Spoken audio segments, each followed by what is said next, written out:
All right, now that we have our pretty data here, we're going to go ahead and make our custom attribution model. So it's a weighted weight. And yeah, that is it's what it sounds like. So this is basically just saving tens of thousands of dollars on a back end that a lot of companies charge. And this is the formula behind it. It's how it looks pretty much at different um, lengths of data sets and determining the value over time. So we're making this a total breakdown like this. Longer term performance, this is what you want to do. You want to concentrate on what's worked in the past because there's a reason that people have billboards and then change them over time. They last for a while. In a lot of ways, I've explained this in other videos. Meta works the same way. Like if you disable something that's producing overall good results, you're going to cripple yourself a little bit. You want to keep those assets live as long as you can. There's always going to be creative fatigue, but the goal here is to make sure we're not shutting off the main trunk of our tree, right? I mean, it's there's always going to be rotation over time, but we always want to give value back to things that have performed well in the past. Otherwise, we're going to be rotating creative a little bit too much. We want to be doing it all the time, but we want to be rotating out losers. And if we do it too often, we're never going to have any winners last, right? So we want to give a little bit of weight there. Balanced approach is what it sounds like. You're giving 25% to everything. Um, this 90 days should be 45. I just copied this from a different sheet and meant to update that. And then the recent performance is very important too.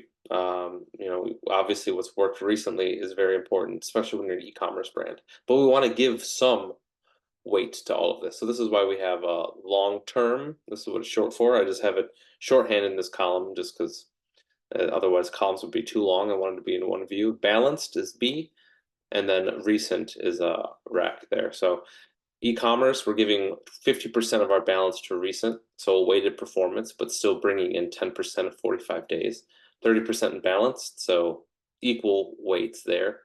And then we want 25% of our overall weight to be this weight column. So we've weighted it here. I know it's confusing.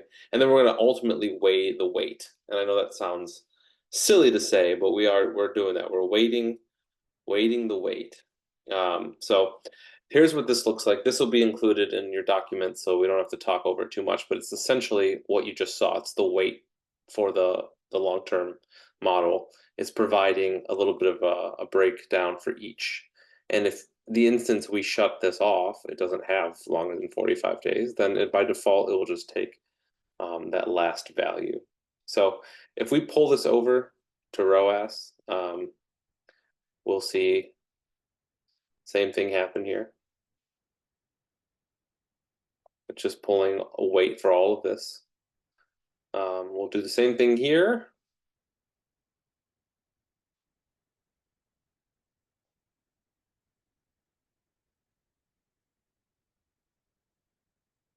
And one last time here. It's crazy. You only have to set this up once. And if there's any changes, we'll always email you and provide you the most up-to-date formulas, and we can always do it for you. Um, if you're signed up for that package, we'll be able to manage this or set it up for you, whichever one you'd like. So here we go. Now we're applying. This is a e-commerce model here, so we're going to say give us 50%, so half of the most recent CPA. Done. Then we're going to add 25% of a balanced approach here. Ultimately, 25% to long term here. And we can see that in this case, it's obviously going to be 143, but if we pull this down, we got, let's focus down here where we have our recent attribution or our recent performance rather. We can see, a lot of this is, it looks better than the actual recent performance here. So if we were going to make a cost per lead decision here, we would see that this is actually about, um, you know, little over 12% better than what we actually are reporting if we were just looking at recent performance. So the whole point is to look at all of these and see, you know, what the actual performance and lifetime value of the ad is. So we can always make decisions and bring in new assets, but we want to make sure we're not pulling the trigger too early. For instance, like you know, recent performance here is so weighted down by the long-term and balanced approach here that if we look at all three columns and then look at how the blended is, we'll see that recently performance has actually improved and there's no action really to take unless in this case the return is very low, which it is in this case. So that's, you know, that'd be obviously another area we would look and naturally see that we would have to make some shifts here. But you know, in Facebook, we're going to see these numbers a lot higher because there's 1 day attribution by default. You can always change your attribution. But again, companies that usually just focus on only click attribution, they lose some of the magic in Facebook. It just doesn't perform as well. It knows how to work with ad-based impressions. It knows that users need X amount of exposures to a brand before they take action. That is built into their revenue for a reason. Those things will never match eye to eye with what you see in your reporting platforms. This is meant to give some credit back into that model, but it's also meant to take some away. So we're seeing the true value of some of these ads. Like, you know, we're not going to see a 3 to 4 return in platform and just go, yay, celebrate. We're going to look at the nitty gritty, which we're doing here, and discover that, you know, some of these are breaking out versus others. 1.7, 1.74. These are probably remarketing campaigns. Nope. One of them is just bartenders because it's a really good brand for bartenders. So one's testing a landing page and one's just a normal one. Both are doing really well because it just tells you that the audience there is killing it, right?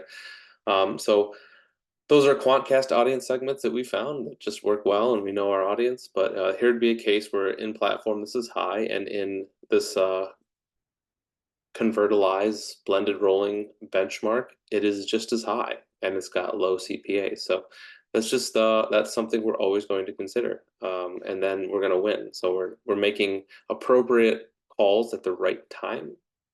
And that's really how you win here. So anyway, thanks for your time. This is set up, and the next step, we're going to bring this fine little dashboard into our, or this fine little feed into our dashboard. There we go. And then we'll be off to the races. Thank you.